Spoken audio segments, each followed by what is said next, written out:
আসসালামু আলাইকুম প্রিয় শিক্ষার্থী বন্ধুরা, আজকে আমি নবম দশম শ্রেণীর গণিতের 4.1 অধ্যায়ের 9, 10, 11, 12 এই 4টি অঙ্ক সমাধান করব। প্রথমে আমি 9 নম্বর অঙ্কটাকে সমাধান করব।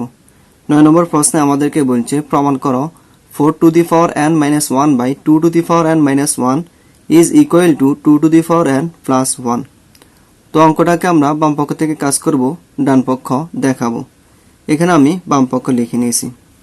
তাহলে সমান 4 to the power n, এটাকে আমরা লিখতে পারি 2 square whole to the power n minus 1।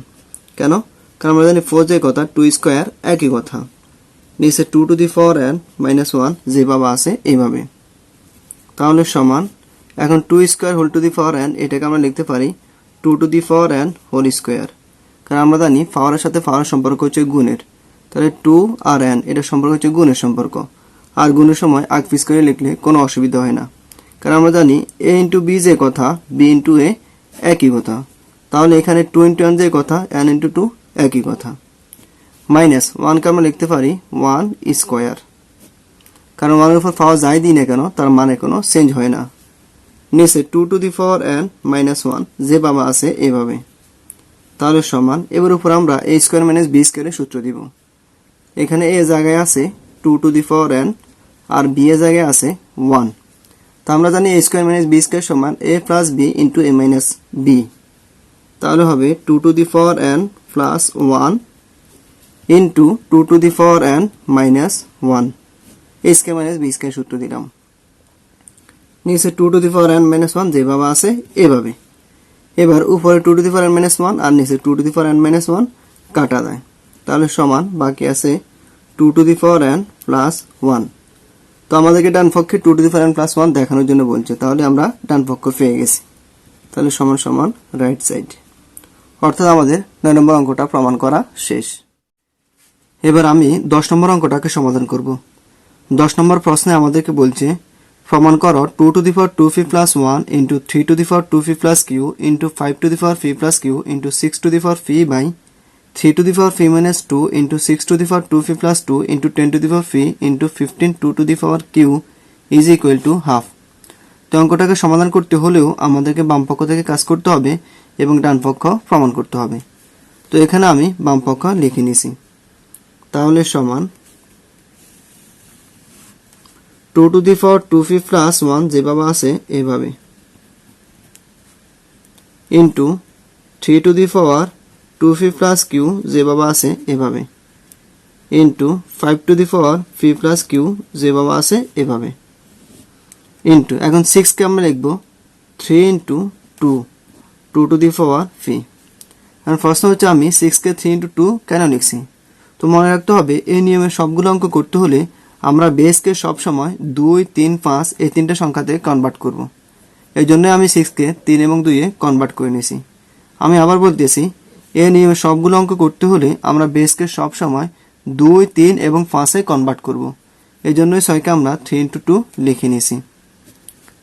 Hare 3 to the power p minus 2 যেভাবে আছে এভাবে ইন্টু 6 কে আমরা লিখতে পারি 3 into 2 2 to the power 2p plus 2 into 10 কে আমরা লিখতে পারি 5 into 2 2 to the power p into 15 কে আমরা লিখতে পারি 5 into 3 2 to the power q। তাহলে সমান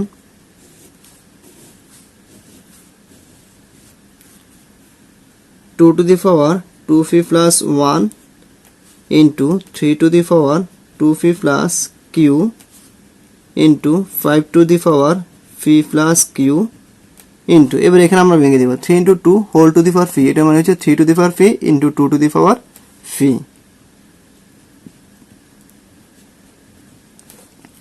এবার হরে আমরা কাজ করব 3 to the power p minus 2 into এখানে আমরা ভেঙে দেব 3 into 2 whole to the power 2p plus 2 মানে হচ্ছে 3 এর উপর পাওয়ার এটা আছে 2 এর উপর পাওয়ার এটা আছে। তাহলে 3 to the power 2p plus 2 into 2 to the power 2p plus 2। এখানে সেম আমরা ভেঙে দিব পাওয়ার, তাহলে 5 to the power p into 2 to the power p into এখানেও সেম ভাবে ভেঙে দিব, তাহলে 5 to the power q into 3 to the power q। তাহলে সমান, এবার আমরা জানি বেস যদি সমান হয় তাহলে গুণের সময় পাওয়ার যোগ হয়। তাহলে এখানে বেস 2, এখানে বেস 2 সমান, এই জন্য আমরা বেস 2 নিয়ে নিলাম। এখন পাওয়ারকে আমাদেরকে যোগ করতে হবে। তাহলে এখানে পাওয়ার হচ্ছে 2p + 1, এখানে পাওয়ার হচ্ছে ফি। তো 2p + 1 আর ফি যোগ করলে হবে 2p আর ফি যোগ করলে 3p +1 যেভাবে আছে এভাবে, ইন্টু এখানে বেস 3, এখানে বেস 3 সমান, তাহলে আমরা বেস 3 নিয়ে নিছি। এবার পাওয়ার যোগ হবে, তাহলে 2p + q + p, তো 2p আর ফি যোগ করলে হবে 3p + q যেভাবে আছে এভাবে, ইন্টু 5p + q যেভাবে আছে এভাবে। তো আমি আবার বলতেছি, আমরা জানি বেস যদি সমান হয় তাহলে গুণের সময় পাওয়ার যোগ হয়। তাহলে এখানে বেস 2, এখানে বেস 2 সমান, এই জন্য বেস 2 চলে আসছে। এখন পাওয়ার হবে যোগ, তাহলে 2p + p যোগ করলে 3p +1 যেভাবে আছে এভাবে। এখানে বেস 3 সমান, এই জন্য বেস 3 চলে আসছে। এখানে পাওয়ার হচ্ছে 2p, এখানে পাওয়ার হচ্ছে ফি, তাহলে 2p আর ফি যোগ করলে হচ্ছে 3p + q যেভাবে আছে এভাবে, ইন্টু 5p + q যেভাবে আছে এভাবে। এবার হরে আমরা সেম কাজ করব। তাহলে এখানে বেস 2 সমান, এই জন্য আমরা বেস 2 নিয়ে নিলাম। এখানে পাওয়ার হচ্ছে 2p + 2, এখানে পাওয়ার হচ্ছে ফি, তো 2p আর ফি যোগ করলে হবে 3p। তারপর এখানে আছে +2, আমরা +2 দিয়ে দিলাম। 2p ফি যোগ করলে 3p + 2। এবার আমরা বেস 3 নিব। তাহলে এখানে বেস 3 সমান, এই জন্য বেস 3 নিয়ে নিলাম। এখানে পাওয়ার হচ্ছে ফি - 2, এখানে পাওয়ার হচ্ছে 2p + 2, এখানে পাওয়ার হচ্ছে q, যেহেতু আমাদেরকে যোগ করতে হবে, তাহলে ফি আর 2p যোগ করলে হবে 3p। এখানে -2, এখানে +2, তাহলে -2 + 2 কাটাকাটি গেলে 0। তারপর এখানে পাওয়ার হচ্ছে q, তাহলে +q। এবার আমরা বেস 5 নিব। তাহলে বেস 5 সমান, তাহলে আমরা বেস 5 নিয়ে নিলাম। এখানে পাওয়ার হচ্ছে ফি, এখানে পাওয়ার হচ্ছে q, তাহলে হবে ফি + q। তাহলে সমান, এখন 5p + q, 5p + q কাটা দেয়, 3p + q, 3p + q, 3p + q কাটা দেয়। বাকি আছে এখানে 2p + 1, নিচে আছে 2p + 2। তাহলে আবার বেস 2 সমান, তাহলে আমরা বেস 2 নিয়ে নিলাম। এবার আমরা জানি বেস যদি সমান হয় তাহলে ভাগের সময় পাওয়ার বিয়োগ হয়। বেস সমান হলে ভাগের সময় পাওয়ার বিয়োগ হবে। তাহলে বেস 2 নিয়ে নিলাম। এখানে 3p + 1, এখানে 3p + 2, যেহেতু পাওয়ার বিয়োগ করতে হবে, তাহলে +3p, এটা হচ্ছে নিচে, তাহলে এটা বিয়োগ করলে হবে -3p, তাহলে 3p কাটা দেয়। আচ্ছা, আমি মনে হয় এভাবে লিখলে সুবিধা হবে। তাহলে এখানে পাওয়ার হচ্ছে 3p + 1, যেহেতু বিয়োগ করতে হবে এই জন্য মাইনাস, এখানে পাওয়ার হচ্ছে 3p, এখন হবে -2p। কেন মাইনাস হয়েছে? তাহলে -3p + 2 হবে। ওই যে ভাগের সময় পাওয়ার বিয়োগ হয়, তাহলে 2 নিয়ে নিলাম। এখানে 3p + 1 আছে, যেহেতু ভাগ এই জন্য আমরা বিয়োগ চিহ্ন দিছি, এখানে হচ্ছে 3p + 2। এখন যেহেতু বিয়োগ চিহ্ন দিছি, তাহলে মাইনাসে প্লাসে -2, তার -3p + 3p কাটা সমান 2 এবার আছে +1 -2, তো +1 থেকে -2 গেলে আর থাকবে -1। এবার আমরা জানি 2 - 1 মানে হচ্ছে 1/2। কিভাবে হয়েছে এটা? আমরা জানি a - 1 সমান 1/a, a - 2 সমান 1/a²। একইভাবে 2 - 1 সমান কত? 1/2। তাহলে আমাদের ডান পক্ষ হয়ে গেল, অর্থাৎ আমাদের দশম অঙ্কটি সমাধান করা শেষ। এবার আমি 11 নম্বর অঙ্কটাকে সমাধান করব। 11 নম্বর প্রশ্নে আমাদেরকে বলছে প্রমাণ করো a⁴l/a⁴m n into a⁴m/a⁴n l into a⁴n/a⁴l is equal to 1। তো অঙ্কটাকেও প্রমাণ করতে হলে প্রথমে আমরা বাম পক্ষ থেকে কাজ শুরু করব এবং ডান পক্ষ প্রমাণ করব। তো এখানে আমি বাম পক্ষ লিখে নিছি, তাহলে সমান, এখন a⁴l/a⁴m এটাকে আমরা লিখতে পারি a⁴l - m। কিভাবে এটা লিখছি আমরা জানি বেস যদি সমান হয় তাহলে ভাগের সময় পাওয়ার বিয়োগ হয়, যেহেতু এখানে বেজে সমান, এজন্য ভাগের ক্ষেত্রে পাওয়ার বিয়োগ হয়ে গেছে n। এখানে আমরা সেম কাজ করব, বেজে সমান, তাহলে বেজে নিয়ে নিছি, পাওয়ার হচ্ছে m - n l। এখানেও সেম কাজ, বেজে চলে আসছে, এখানে পাওয়ার হচ্ছে n, এখানে পাওয়ার হচ্ছে l, তাহলে n - l m। আমি আবার বলতেছি, আমরা জানি বেস যদি সমান হয় তাহলে ভাগের সময় পাওয়ার বিয়োগ হয়। তাহলে যেহেতু এখানে বেজে সমান, এই জন্য বেজে চলে আসছে, আর পাওয়ার ভাগের সময় বিয়োগ হয়ে গেছে। তাহলে সমান, এবার এ যেভাবে আছে এভাবে, আমরা জানি পাওয়ারের সাথে পাওয়ারের সম্পর্ক হচ্ছে গুণের, তাহলে এল মাইনাস এম এর সাথে এন এর কি সম্পর্ক? গুণ। এবার এল দিয়ে এন কে গুণ করলে হবে এল এন, মাইনাস এম দিয়ে এন কে গুণ করলে হবে M N into A to the power, M দিয়ে এল কে গুণ করলে হবে এম এল, মাইনাস এন দিয়ে এল কে গুণ করলে হবে N L into A to the power, N দিয়ে এম কে গুণ করলে হবে এম এন, মাইনাস এল দিয়ে এম কে গুণ করলে হবে এম এল। তাহলে সমান, আবার বেজে বেজে বেজে সমান, তাহলে আমরা বেজে নিয়ে নিলাম।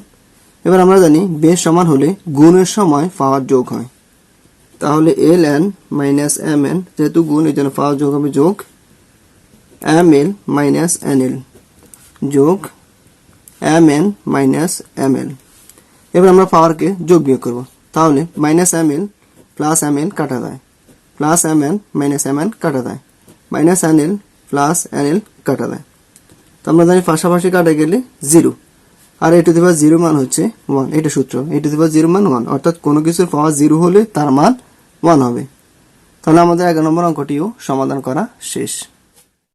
এবার আমি 12 নম্বর অঙ্কটাকে সমাধান করব। 12 নম্বর প্রশ্নে বলছে প্রমাণ করো A to the power P plus Q by A to the power 2r into A to the power Q plus R by A to the power 2p into A to the power R plus P by A to the power 2q is equal to 1। তো অঙ্কটাকে আমরা বাম পক্ষ থেকে কাজ করে ডান পক্ষ প্রমাণ করব। তো এখানে আমি বাম পক্ষ লিখে নিছি, তাহলে সমান, যেহেতু এখানে সম্পর্ক গুণে তাহলে আমরা একসাথে লিখব। আমরা জানি বেজ যদি সমান হয় তাহলে গুণের সময় পাওয়ার যোগ হয়, তাহলে এখানে বেজে বেজে বেজে সমান, এই জন্য আমরা বেজে নিয়ে নিলাম। এখন যেহেতু এই উপরের এ উপরের এ উপরের সম্পর্ক গুণের, সেহেতু এই পাওয়ারগুলা যোগ হবে। তাহলে এখানে আছে পাওয়ার ফি, এখানে আছে পাওয়ার ফি, তাহলে ফি এর সাথে ফি কে যোগ করলে হবে 2 ফি। এখানে আছে পাওয়ার কিউ, এখানে আছে পাওয়ার কিউ, কিউ এর সাথে কিউ যোগ করলে হবে 2 কিউ। এখানে আছে পাওয়ার আর, এখানে আছে পাওয়ার আর, আর এর সাথে আর কে যোগ করলে হবে 2 আর। তাহলে A to the power P plus Q into A to the power Q plus R into A to the power R plus P, এটা হয়ে গেছে A to the power 2 P plus 2 Q plus 2 R. এবার নিচে base এ বেজে বেজে সমান, তাহলে আমরা বেজে নিয়ে নিলাম। আবার যেহেতু নিচে A to the power 2 R into A to the power 2 P into A to the power 2 Q সম্পর্ক গুণ, সেহেতু পাওয়ার হবে যোগ। তাহলে এখানে পাওয়ার হচ্ছে 2 আর, যেহেতু সম্পর্ক গুণের জন্য যোগ, এখানে পাওয়ার হচ্ছে 2 পি, যেহেতু সম্পর্ক গুণের জন্য পাওয়ার যোগ হবে, এখানে হচ্ছে 2 কিউ। তো এখন আমরা যদি উপরে নিচে কাটাকাটি করি, তাহলে 2 পি প্লাস 2 কিউ প্লাস 2 আর, 2 পি প্লাস 2 কিউ প্লাস 2 আর কাটা যায়, আর আমরা জানি উপরে নিচে কাটা গেলে 1, অর্থাৎ আমাদের 12 নম্বর অঙ্কটিও সমাধান করা শেষ।